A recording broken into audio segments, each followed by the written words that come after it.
studying music, you come across all these ambiguous names like canon, and bagatelle, and sonata. I was curious about what these names actually meant, so here's my research on the most common musical forms. So next time you play these, you'll know why they're called what they're called, and they'll mean more than just a fancy, complicated name. An arabesque is a piece of decorative music that's used to depict the character of Arabic architecture. And a good example of that is Debussy's Arabesque No. 1. A bagatelle is a short, simple piece made typically for piano, and an example of that is the most famous of all bagatelles, which is Beethoven's Für Elise. Now, the ballade originated in France in the 18th century. It's usually just one movement and made typically for piano, and it seems as if it's narrating a story. And an example of a ballade is Burgmüller's Ballade Opus 100, number 15. A barré is a fast, lively dance in 2/2 time, which is double meter, and binary form.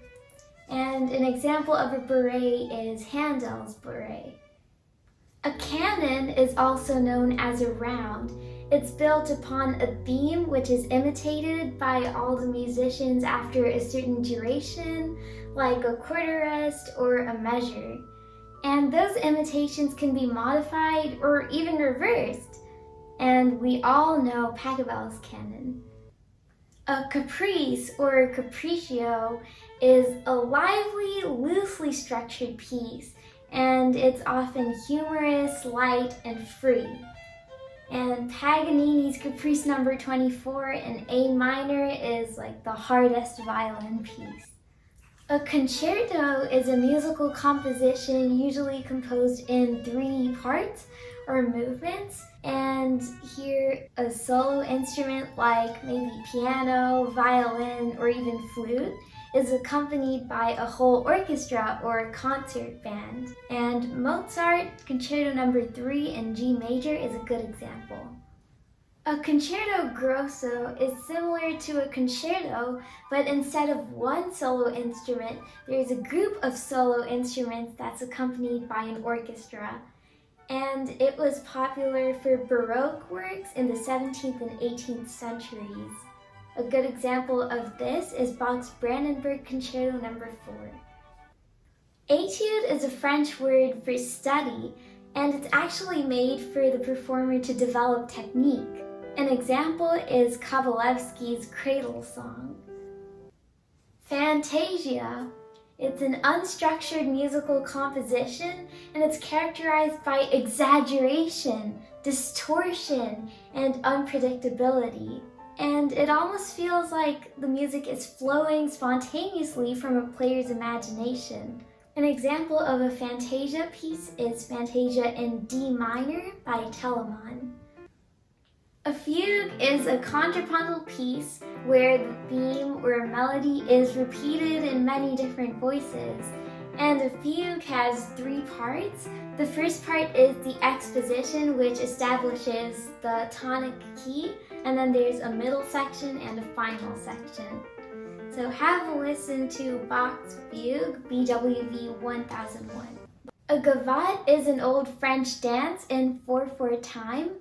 It's often homophonic and has very simple rhythms, and it's in simple binary form, which means that there are 2 contrasting sections, A and B.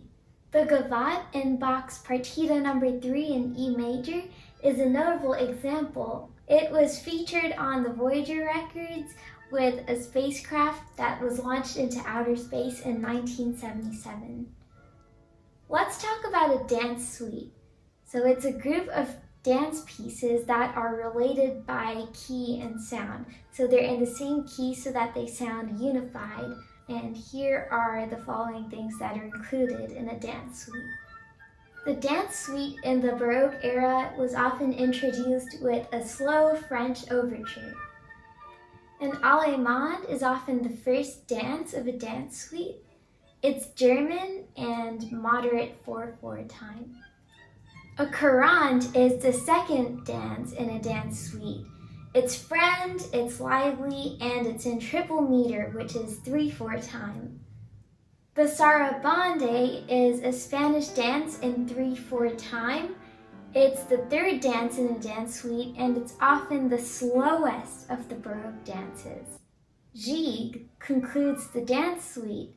It's a lively Baroque dance in 6/8 time, and it originated from the jig, which is actually an English dance. These 4 dance types, allemande, courante, sarabande, and gigue, make up the majority of 17th century dance suites.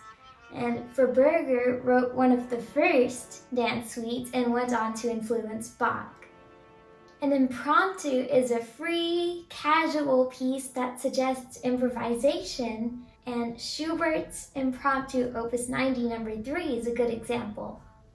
Mazurka is a Polish dance based on lively folk dances in 3/4 time, and instead of accents on the first beat, mazurkas have accents on the second and third beats. And an example of a mazurka is Chopin's mazurka in F minor.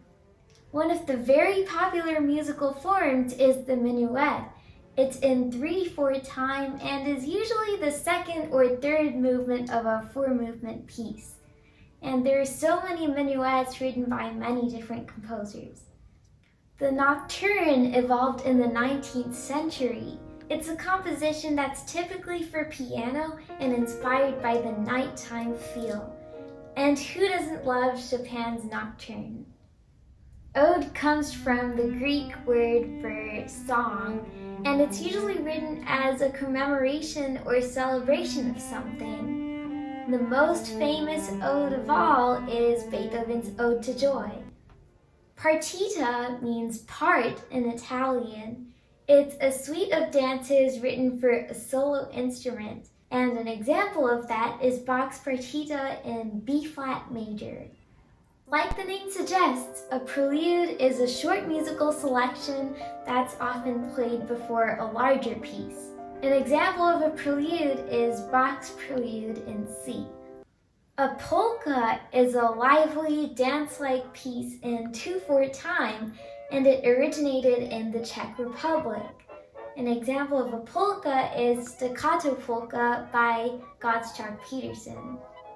A polonaise is a slow to moderate tempo Polish dance in 3/4 time, and it has a march-like rhythm, just like in Chopin's Polonaise, which is nicknamed military. Rhapsody is an ancient word that means songs stitched together. Hence the name. It's a free-form composition that has different tunes stitched together. And an example is Tom and Jerry music, Franz Liszt's Hungarian Rhapsody No. 2. Rondos are in the form A, B, A, C, A, B, A, where A is the main theme and B and C are contrasting passages called episodes. And a famous example of a rondo is Mozart's Rondo alla Turca. Scherzo means playful. It refers to lively and light-hearted music. It's commonly used to label the fast movement of a symphony or sonata. An example of a scherzo is Scherzo in D minor by Gurlitt. A sonata is an extended piece with or without accompaniment. It can be for a solo musician or a small ensemble. It typically consists of 2 to 4 movements, and each of them is in a related key, but they all have their own unique musical character. An example of a sonata is the Bach Sonata No. 1 in G minor, BWV 1001. A sonatina is a short sonata like the Benda sonatina.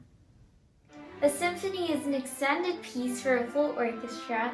It usually has a very serious or refined nature, just like in Mozart's Symphony No. 40 in G minor.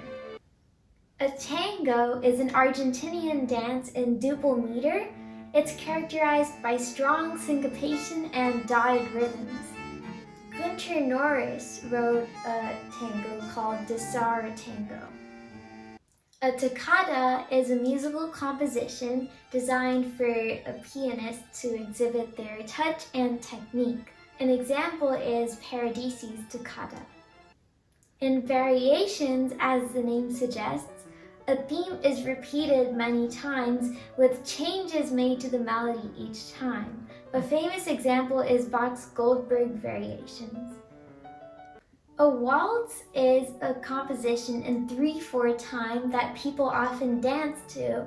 It was especially popular in the 1800s and 1900s. One of the most famous waltzes of all time is the Blue Danube Waltz by Johann Strauss.